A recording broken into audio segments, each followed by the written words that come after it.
అప్పట్లో బీఆర్ఎస్ సర్కారు GO number 46 అని ఓ జీవో తెచ్చింది కదా. ఇక ఆ జీవో రద్దు చేయాలని 6 ఏండ్ల సంధి పోలీస్ కానిస్టేబుల్ అభ్యర్థులు లొల్లి చేస్తుండ్రు.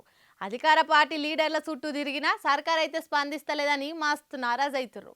అయితే నిన్న ఓయూకి ఎమ్మెల్సీ బాల్మూరు వెంకటన్న పోతే ఇదే ముచ్చట మీద నిరుద్యోగులంతా ఒక్క పారేగా పడ్డారు.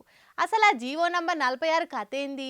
జీవో నంబర్ 46 రద్దు కోసం షానొద్దుల సంధి నిరుద్యోగులు కొట్లాడుతుండ్రు. అధికారంలోకి రాకముందే కాంగ్రెస్ పార్టీలు జీవో నంబర్ 46ను రద్దు చేసి కొత్త ఉద్యోగాలకు నోటిఫికేషన్లు ఇస్తామని చెప్పిండ్రు. కానీ ఇప్పుడు కూడా జీవో నంబర్ 46 ప్రకారంగానే నోటిఫికేషన్లు ఇచ్చి మా నోట్ల మట్టి కొడుతుండ్రని నిరుద్యోగులంతా అధికార పార్టీ లీడర్లను నిలదీస్తుండ్రు. ఇదే ముచ్చట మీద ఓయూకు పోయిన ఎమ్మెల్సీ బాల్మూరు వెంకటన్నను గీరేష్ నిలదీసిండ్రు నిరుద్యోగులు.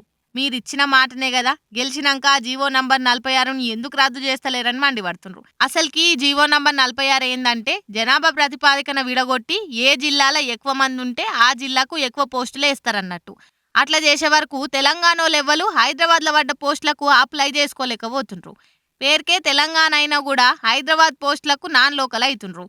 మున్పు 2500 పోలీస్ కొలువులేస్తే అందులో 1400 పోస్టులు హైదరాబాద్యే ఉన్నాయి. కడమ ఏమో 33 జిల్లాలలో పోస్టులు వేసిండ్రు.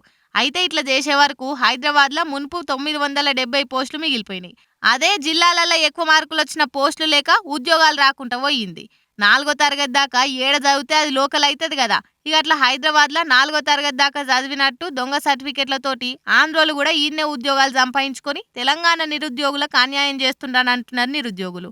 అటు బీఆర్ఎస్ సర్కార్ అప్పుడు తెలంగాణలో పుట్టినోడే హైదరాబాద్కు నాన్ లోకలోడు అన్నట్టు చట్టం తయారు చేసింది. దీంతో జిల్లాల నుండే అభ్యర్థులు హైదరాబాద్ అసొంటి వేరే జిల్లాల ఉద్యోగాలకు నోసుకోలేకపోతుండ్రు. అందుకే ఆ జీవో నంబర్ 46ను కొట్టేయాలని నిరుద్యోగులు డిమాండ్ చేస్తుండ్రు. చూడాలి మళ్ళీ ఏమవుతుందో, కొత్త సర్కారు ఎట్లా ఆలోచన చేస్తుందో.